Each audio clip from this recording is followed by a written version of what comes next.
This evening on News Press Now on NBC 21, tonight friends and family are gathered for a celebration of life for Skylar Powell, who was shot on a St. Joe parking lot 1 year ago today. We'll go to that remembrance live. And the St. Joseph School District held one of its first One Vision meetings this morning. We'll talk to a high school parent about the future needs of the St. Joe District. Plus, we're seeing some building clouds out to the southwest. You can see that on the farm and home cam right there, the bottom left. What does that mean for us? We'll talk. The news starts now.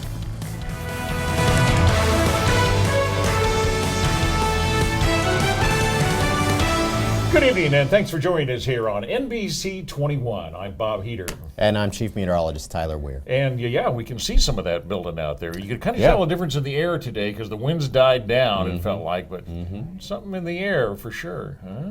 Coming this way? Oh, that's coming up. Yes, there is. You don't want to give away the surprise, do you? No, we do have a tornado watch in effect, though, so just give you a sneak peek. Yeah. We'll take some time in a second. We'll talk about that in a second. Thanks, Tyler. Well, tonight there is a remembrance ceremony that is going on, and also we have a reporter there on the scene. News Press Now's Nathan Elgren joins us live from a family celebration of Skylar Powell's life in St. Joseph. Nathan?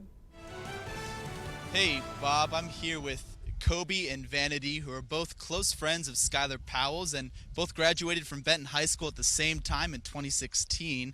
And there are other family and friends behind us where a tree has been planted to remember Skylar by. And what do you guys believe this tree symbolizes? I think it symbolizes Skylar's life. Even though he's passed, a new life's been born and it's growing day by day.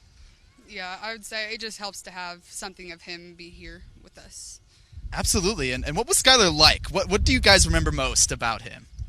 He was goofy, always having a good time, laughing, joking around, making it hard for everybody.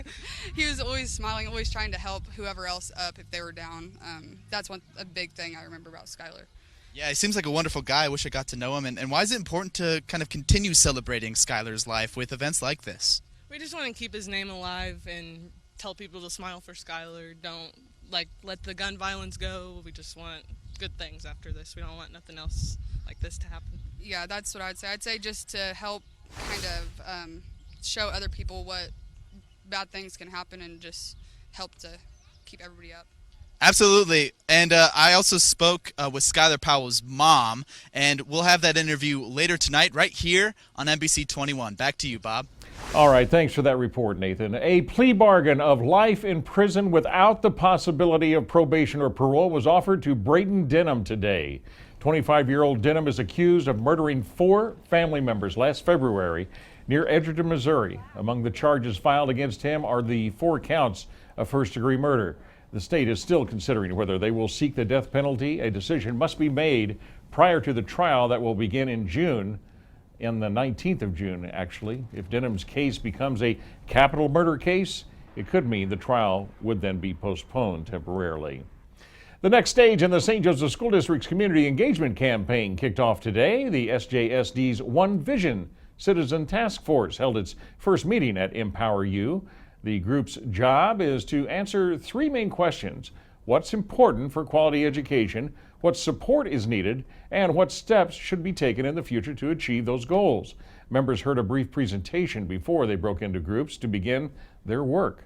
Those who signed up say they're eager to move the district forward. If we don't provide the school with what they need from teachers and buildings and the funding, then we're letting down our kids, we're letting down our future, and we can't have that happen. Roughly 70 people have signed up for the group, and about 3 dozen attended today's meeting at Empower You. This evening at 6, we'll hear from the leaders of that group and what they have to say about their task ahead.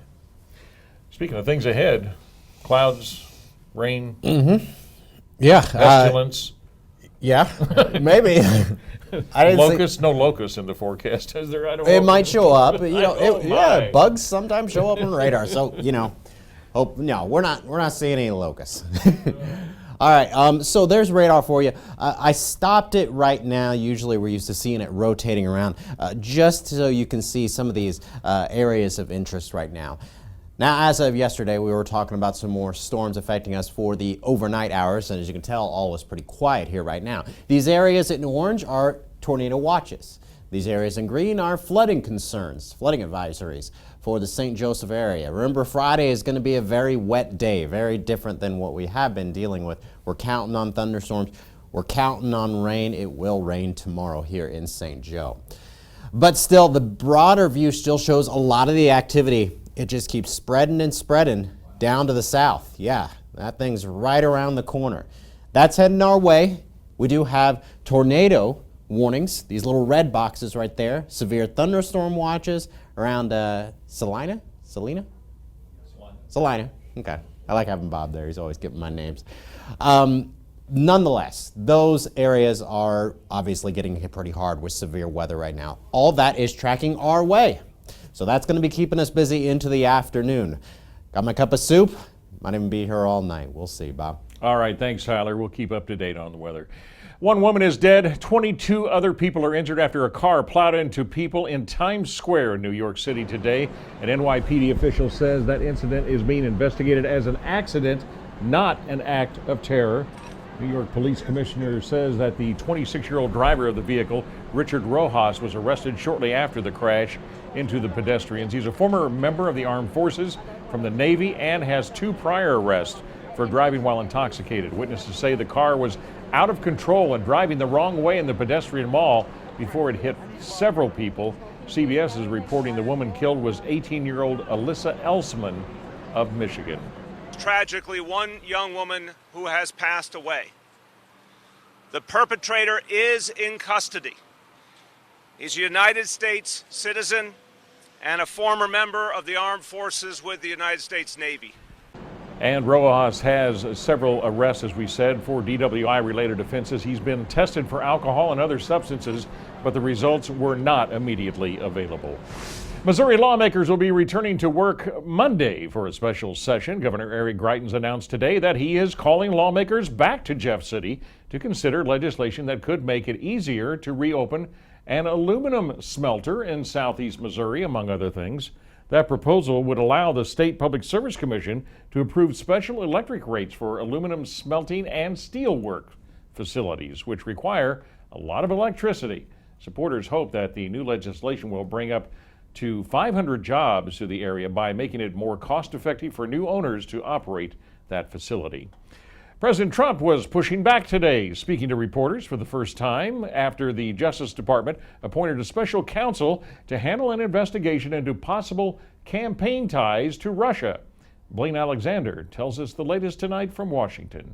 The future, a lot of time, and Mr. President. President Trump today welcoming the Colombian president to the White House, but he's firing back on his critics here at home. This morning he tweeted, "This is the single greatest witch hunt of a politician in American history." This after the Justice Department appointed former FBI Director Robert Mueller as special counsel, leading an investigation into possible Trump campaign ties to Russia. The appointment of the special counsel, I think, helps assure people and the Justice Department that they're going to go do their jobs independently and thoroughly. The American people have a right to know the truth. It comes during a turbulent week for the White House, still feeling the backlash from the abrupt firing of FBI Director James Comey. Now, the New York Times is reporting former National Security Advisor Michael Flynn told the Trump transition team he was under investigation before he was appointed, raising questions about why the president gave him the job in the first place. You can argue that he probably shouldn't, and maybe in retrospect, knowing what we know now, he probably shouldn't have. Deputy Attorney General Rod Rosenstein on Capitol Hill today, behind closed doors, briefing senators on the Comey firing and where the federal investigation is now headed under Mueller. Blaine Alexander, NBC News, Washington. And this morning, reporters caught up with North Carolina Senator Richard Burr, who chairs the Senate Intelligence Committee, one of several committees looking into the possible collusion between President Trump's campaign and Russia. Senator Burr says that a lawyer for former National Security Advisor Michael Flynn, who was fired earlier this year, has yet to comply with its subpoena for documents. General Flynn's lawyer said he would not honor the subpoena, and that's not a surprise to the committee. But we'll figure out on General Flynn what the next step, if any, is. But we're continuing on with a lot of interviews. And Virginia Senator Mark Warner, co-chair of the Intelligence Committee, said the pace of the investigation is gaining steam now with interviews underway of individuals that were affiliated with the campaign. Time magazine published this cover today aimed at the Trump presidency, depicting the White House being overtaken by Russian minarets. It is a winking reference to the fact that the president recently met with two top Russian officials in the White House and that he is accused by some Democrats of sharing secret intel with them. This is the latest Time cover, politically focused on the 45th president in a negative light. A local man looks to make a big difference through music with a fundraiser coming up this weekend in St. Joe. We'll hear about his efforts to help others who find themselves in serious personal situations. Plus, here's a look at some numbers that we're seeing right now. We'll talk the thunderstorm chances for tonight and into tomorrow. Coming up, stay with us. A potent late-season spring storm has brought snow to the foothills and the mountains near Denver. Check this out. According to a tweet from the National Weather Service in Boulder, the heaviest snow on record for Denver in late May actually fell May 25th and 26th back in 1950. That storm dropped 10.7 inches of the heavy wet snow. Now they say still there's more on the way in this storm, regardless of how much falls this time. The forecasters say it will be heavy and wet, potentially causing damage to trees and power lines both in the foothills and around parts of the metro Denver area. All right, everyone, here's a look at radar again for you. Just to clarify, even though all is quiet right now, we're going to be busy for the rest of today. Mainly, these storms are still going to roll in probably after 8 o'clock. Very similar to what happened a couple of nights ago, where a lot of them gave so much activity. Tornadoes, hail damage, everything that we heard on the news a couple of days ago is going to happen again. Well, it's happening now around the Kansas area. Now, that's all going to go to the north, but it's still some of these cells that are going to track more to the northeast. You can see this one start to flare up, get some more turn to it, and it's going to be heading our way into the next several hours. So we're talking later this evening. So that's the news to plan for the future, and that's really what we're going to deal with for the time being. So for the rest of our Thursday, most of the severe threat is going to be high. Haven't seen high in a while across the area, but that's going to be giving Kansas quite a hassle over the course of the next 24 hours. As I said, it's going to begin to shift a little bit more. Got some things overlapping here. For our Friday and into Saturday, not going to be a problem. Saturday, we'll start to see it clear out. So here's Futurecast. As we look into the next several hours, as I said, it'll start to build up a little bit more over to the west of us. More severe thunderstorms over that way. So if you do know anybody on the other side of the river, some of those counties, Brown County, Richardson, some areas there, Johnson County far to the north, might see some more activity up that way. Here in St. Joe, I wouldn't expect some of these thunderstorms to really kick in until the late night hours. You can see going from 10 to 8 o'clock in the morning, it's going to turn and it's going to sweep through us. So tonight is going to be kind of a rough night tonight. We'll make sure I might end up staying here a little late, and Molly might come in a little bit more early than she already does, but we'll be busy here in the weather department tracking some severe weather over the course of the next 24 hours. Friday's going to be an all-day rainy day and cloudy conditions. You can tell Friday 10 p.m. roll into the overnight hours, no big changes in store. So I hope you got a chance of seeing some sunshine from today because these next couple of days are going to be a little rough outside. So a little bit of rain is still going to be affecting us with some of these cells, anywhere between 2 inches to 3 inches, depending on what they do. As I said a minute ago, if you are on the other side of the river, on the west side, Hiawatha, we'll have to keep an eye on those areas. We do have flood concerns still. Those alerts are still in effect for the St. Joseph area and some of the surrounding counties. So the severe threats are still going to remain on the heavy rain side. Here's your 7-day for you. Friday, rain, very likely. We're going to see rain tomorrow. Thunderstorms are mainly going to be rumbles of thunder more than bolts of lightning, intense heavy rain. Nothing like what we saw yesterday, but still kind of gloomy outside. This weekend, much better. We're pretty busy. I'll let you know. A St. Joseph band hopes to help a local counseling service through music this weekend. Danny Phillips has organized the two-day suicide prevention fundraiser titled They Aren't Just Names. The shows will be divided into two parts: a folk rock concert Friday night at 6 p.m. at Magoon's and a punk concert 6:30 Saturday at Cafe Acoustics Concert Hall. The shows will feature talents like The Creeps, Red Kate, Billy of the Valley, and Like Rabbits. Proceeds go to the Family Guidance Center to help people in need of counseling. Phillips says he hopes that the money goes a long way. In 2015, I did the UCP one for people with cerebral palsy because I have cerebral palsy. So I figured this was something that was close to me. I had actually felt lost this way, so I figured, suicide prevention, that's a good thing. Admission to the concerts are $5 each, and it's open to everybody 21 years of age and older. And Chris Cornell, lead singer of the band Soundgarden and Audioslave, has died at the age of 52. A representative for Cornell tells CNN today that the singer passed away last night in Detroit, where Soundgarden was performing. The band had just begun a U.S. tour in April. Cornell's representative says his passing is sudden and unexpected. No word yet on the cause. Cornell won 2 Grammys in 1994. Many are mourning the loss of embattled former Fox icon Roger Ailes. Coming up, we'll tell you more about his life and his legacy. You're watching NBC 21. Longtime political consultant and the man who built Fox News Network into a cable TV powerhouse, Roger Ailes has died at the age of 77. Medical examiners determined that Ailes died of bleeding on the brain caused from a fall at his home. Chris Pallone has more on the broadcast mogul. We learned some sad news this morning that our former CEO, Roger Ailes, passed away this morning, and we just want to remember him. He is dead at the age of 77 years old. The news breaking this morning on the channel he personally created, but where he no longer worked after being forced to resign in 2016.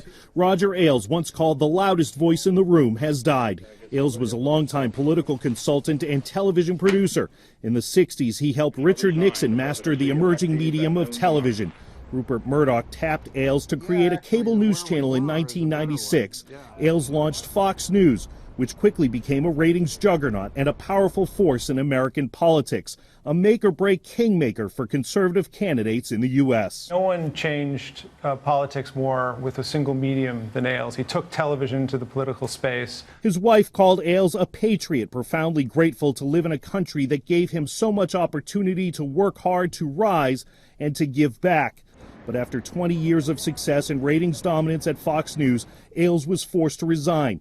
More than 24 Fox News employees accused him of sexual harassment. Ailes denied the accusations. After leaving Fox News, Ailes helped Donald Trump prepare for his TV debates with Hillary Clinton. Chris Pallone, NBC News. And according to data released by the Federal Reserve Bank of New York, total household debt in the U.S. has topped the record level reached back in 2008. Debt balances increased by $149 billion during the first 3 months of the year to more than $12.7 trillion. But the New York Fed says that Americans are more likely to be paying down their debts. That household debt includes mortgages, also credit cards, auto loans, and of course home equity lines of credit. 5 years ago, Facebook debuted on the New York Stock Exchange, but things didn't go exactly as planned. Facebook's first minutes of trading were plagued by technical glitches, and on the NASDAQ, dozens of lawsuits were quickly filed over the IPO. To make matters worse, the stock plummeted almost immediately. Facebook barely budged above its IPO price on its first day of trading and actually fell below it on the second day. Well, it took more than a year to bounce back above that mark. Well, today, they're doing a little better. Facebook shares closed today at $148 a share. The company's value is in the hundreds of billions of dollars. The home screen for Facebook's Messenger is getting a new look to make it easier for users to connect with friends and businesses. The update includes new tabs there at the top of the screen to view your messages, your friends who are currently active on Messenger, and your groups. Along the bottom are sectios for calls that people and also game updates can be seen. and it's also rolling out to the iOS and Android platforms later this week, they tell us. If you're an iced coffee fan, but you don't like it when your drink gets diluted, Starbucks is hoping to fix that. The company is testing the idea of coffee ice cubes at about 100 locations in the St. Louis and Baltimore area markets. It'll cost you an extra 80 cents, though, if you request the coffee ice cubes to be added to your iced espresso or brewed coffee. Unless you're in one of the 2 test markets, they're free there for a while. They will be available if they go over at all Starbucks, but not yet. Alien Covenant hits the big screen tomorrow, and News Press Now's movie critics give us a sneak peek. Is there any way it can be scarier as the original Alien? I don't think so. I say it's the scariest movie of all time. Their preview's next. Plus, coming up with Lester on Nightly News. Ahead for us tonight, President Trump's sharp reaction to the appointment of a special counsel to investigate all matters Russia. A new study throws some shade on the SPF numbers on some of the sunscreen bottles. Are you getting what you paid for? And the Buddy Bench, making the school playground a little less lonely for some kids on NBC Nightly News. I feel like doing one of those movie intros just when you thought it was safe to go back to space. Another Alien movie comes out. Andrew and Bob, check out Alien Covenant. Ridley Scott is back in space in Alien Covenant. Where is it? And it's so exciting to have the premiere director, the guy who brought us this entire genre to the full screen. And I have to confess, I'm not really sure what this film is. It's either a rather lazy production from a very talented filmmaker, or it's an extremely clever parody of sequelitis and the reason why they make sequels just to make money. So many things wrong with this film, better than better. Characters kind of drift in and out. They say cheesy dialogue like, "I'll be right back," and they don't. So, gosh, you know, you're always 3 stages ahead of the characters. There's not any kind of scary excitement of this with the xenomorphs. I'm disappointed, Andrew. I am also disappointed with this, Bob, that this is Ridley Scott coming back to the Alien franchise after decades. Yeah. There's nothing interesting here. There's no thrills, because like you said, you see everything coming from a mile away. There's no scares. The only character out of this whole cast and crew that you care about is Danny McBride, because he's playing Danny McBride. Exactly, yeah. And the worst part about it is that it's very competently made. I mean, the special effects are strong, the acting, the pacing up front, especially I mentioned the first 20 minutes. Very interesting approach they did to start this. But it just falls quickly when the aliens come, and I'm still kind of torn. Is it good? Is it bad? It's bad, but the fact that it's well-made bad is one of those things that just has you scratching your head. 2 out of 5 Joes for me, sadly, for Alien. I'm also going to give this 2 out of 5 Joes. To read my review, check out St. Joe Live and Friday's edition of the St. Joseph News Press, or go online to stjoelive.com. Catch me Tuesdays at the Friends Front Row Film Series at the East Hills Library Theater. And join me next week as I review Pirates of the Caribbean, Dead Men Tell No Tales. Until next time, we'll see you later. See ya. All right, everyone, we're going to be pretty busy with some more severe thunderstorms building later tonight. All is quiet right now, but as you can tell, it's going to continue into Friday. Count on rain tomorrow. There's not a chance. It's going to rain. All right. Thanks for watching us here on News Press Now on NBC 21 at 5. Nightly News with Lester Holtz up next. We'll be back at 6. For Tyler Weir, I'm Bob Heater. Have a great night, everyone.